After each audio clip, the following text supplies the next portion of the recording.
I don't want to keep making videos about this subject. Heck, I don't even want to be thinking about it. I had plans for other videos I wanted to make this week, but I've had to put them on hold because I'm trying to figure this out. I'm trying to make sure that my channel is in a place where it's relatively safe, as are many people all around the world. But I've also noticed that a lot of people seem to be getting ahead of themselves, putting the cart before the horse and essentially panicking. Just like what happens every time YouTube updates its terms of service or introduces some sort of new policy. I've seen some people who have tried to take a more level-headed approach, and in the hopes of helping spread that sort of mindset, I've left links for those people's videos down in the description of this video, because I don't want to take away views from them or anything. But I'm going to provide my own views on things as far as what's going on with YouTube's terms of service and the dreaded COPPA issue. So first of all, regarding the last thing I had to address, the whole updated terms of service that said that YouTube could technically delete your channel if it was deemed no longer viable.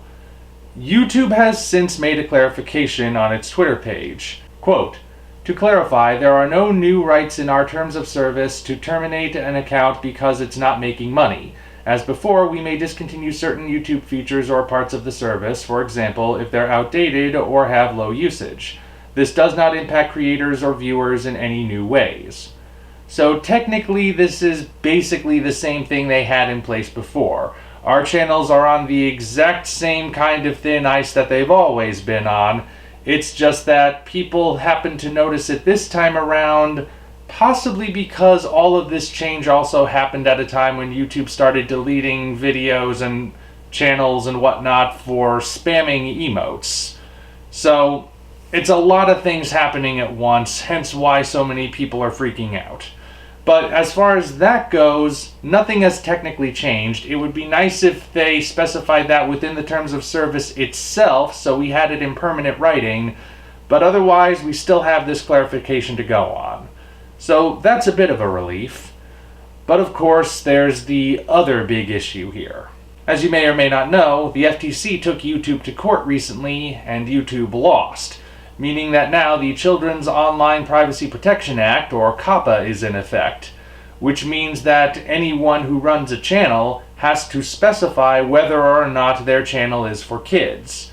I've already made that update myself, whether it is for kids or not made for kids. I chose to do it on the whole channel level as opposed to the individual video level because I've got over 700 videos to sift through, and yeah, there are not enough hours in the day for me to do that and work on other things. So I just did it on the channel level. The thing of it is, though, a lot of people are convinced that COPPA might very well be the thing that finally does kill YouTube, or at the very least drives independent content creators such as myself away from YouTube. I'm sure all of the big companies are going to stick around because they are somewhat untouchable and the law never seems to apply to them, but smaller guys like me, this may very well be the end. At least that's what people are saying. And yeah, I won't lie to you guys, I am nervous. I am really nervous, because this could be a sort of an issue if things... YouTube itself has admitted that this new system is flawed, so it's been eating at me for a little bit, hence why I haven't uploaded this video sooner, because I've been trying to get all my ducks in a row and make sure I really understand what's going on. And something I've kind of noticed is that I'm not entirely sure how many people who are talking about this have actually read these new terms.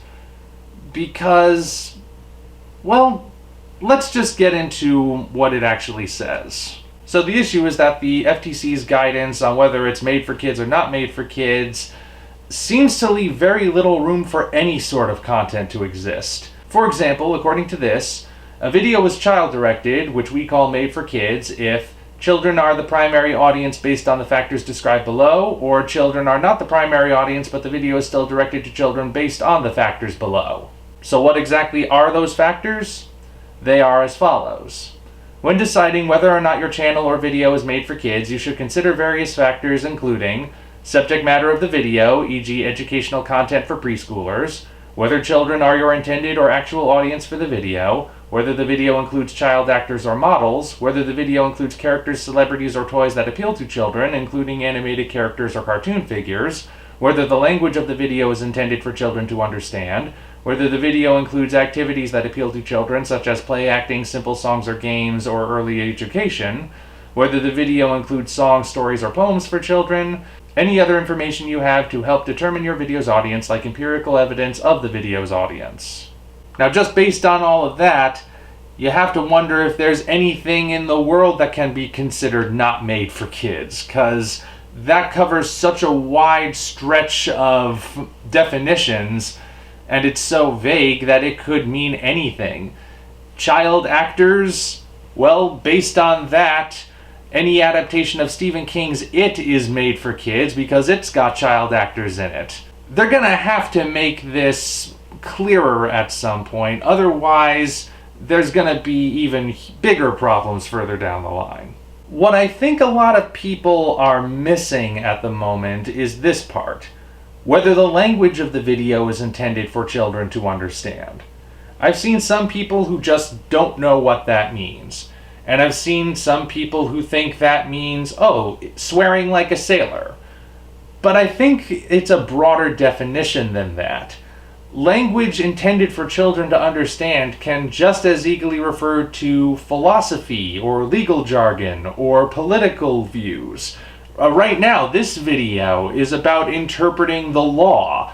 That is, by definition, requiring me to use language that children do not understand. Find me one child out there who is interested in law on this level and comprehends it on this level, and then prove to me that they represent the majority. So, technically speaking, this video is not for kids. It's not containing anything offensive in it, but it's not made for kids because of the language I'm using. So, that's something I think a lot of people seem to be missing, as well as something else. You can, according to YouTube, because they made a video about this whole thing, according to YouTube, you can appeal something. If you think your video is one way, the FTC says it's another, you can appeal it, and you can make a case. So, I think back to my early My Little Pony videos that I did when this channel was starting out. If the FTC looked at those and said, aha, My Little Pony, that's for kids, I could fire back and say, technically I'm discussing racial themes and historical context and whatnot using MLP as a framing device, so technically speaking, by your own definitions that are vague, it's not for kids, because I'm using that language that's not meant for kids. So, that's assuming, of course, a best case scenario, I realize that. And yes, YouTube has stated that you can appeal this if you think your video or your channel was incorrectly identified by the FTC. They say it in their own video. People may want to archive it in case they take it down, but I've linked to that as well. So they have said it, and I think we should hold them to it in case things do wind up going wrong. But still, even with all of this in mind, the question is still lingering over everyone's heads of, is this going to destroy us? Let's be honest here. Anyone who tries making their career on the internet is taking a risk, and they can go under at any second. So, in that particular viewpoint, nothing has really changed too much. The only thing that really strikes me as different about this is the fact that it is actual government involvement this time. And I can't say I'm all that surprised it happened.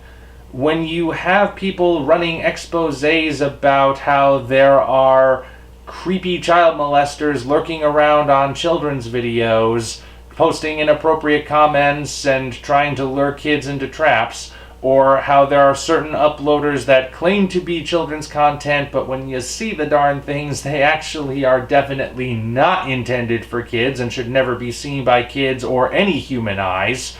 I mean, you get that stuff out there, you expose it to the world, and you think that the government isn't going to step in, you think that there's not going to be any sort of wide sweeping changes, this was probably inevitable, especially after the internet freedom thing was repealed. So, yeah, can't say I am surprised that this is coming, but it's certainly coming really fast all of a sudden. But is that any reason to panic? I don't think so. A friend of mine who is also a YouTuber and has a channel much smaller than mine at the moment asked me when discussing all of this if objectively I think this is the thing that will kill YouTube and small creators. That's the exact word used. Objectively do I think that, meaning it's not a matter of opinion, which would be subjective, it's a matter of fact. Do I think that objectively it will happen? And I had to say that objectively there's really no way to know. There's no way for any of us to actually know. But also objectively, this whole thing feels very familiar. YouTube has introduced all sorts of changes in the past which people have then seen and declared that it will kill the site, that's the end, everyone needs to pick up and move to some other video hosting site. And in past examples where that's happened, that other site has inevitably either proven not to be the best place to make a living off of, or it went under and sank for one reason or another, and everyone's wound up coming back to YouTube anyway. Again, this is a slightly different scenario because it's involving a much greater power than YouTube, but we're still looking at something very similar to those past cycles being in effect here. I don't know if it's going to be the same. I don't know if people really are panicking over nothing, or if maybe this time it really will be the final nail in the coffin. I just don't think we should be freaking out. I think we need to be keeping level heads about this, hence why I posted videos that take a level-headed approach to all of this down in the description of this video.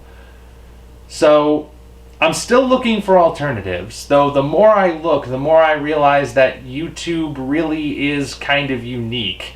Every other hosting site that I've looked at has some sort of limitation that just makes it not quite the same. So, if any of those other places want to rival YouTube genuinely, they have to offer exactly what YouTube offers or offer us better. So until that happens, I don't think a mass exodus is really going to solve anything. And panicking isn't going to solve anything either. There's a change that's coming around. Change always frightens people. We don't always know what change will bring. But in the past, the changes haven't really amounted to anything too horrible. Yes, people are still affected. But in general, the world keeps spinning, YouTube keeps being the #1 place for people to post videos, and, well, maybe it'll still be the same way this time. Or not. I won't pretend to have the answers. The wise man admits he knows nothing. Well, hopefully things turn out for the best. Anyway, that's all I have to say on the matter, really, at least for the moment. Right now, I've decided to label my whole channel as not intended for kids, which by their definition means under the age of 13. Doesn't mean I'm posting mature content. It means that kids are not the audience I'm specifically targeting. And by extension, I would say they're not made for kids.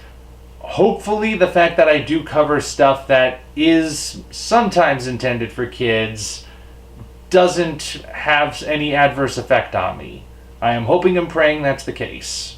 I will keep you guys updated on if I find some sort of new platform, but until we know more about what's going on here, this is the Omni Viewer signing off. If you enjoyed this video, be sure to like it as well as subscribe to the channel for more content of a similar nature. Also, check the description for links to our Twitter, DeviantArt, and Patreon pages, as well as the Amazon link for the novel Operation Red Dragon: The Daikaiju Wars Part 1, penned by yours truly. Thank you all, and we appreciate your support.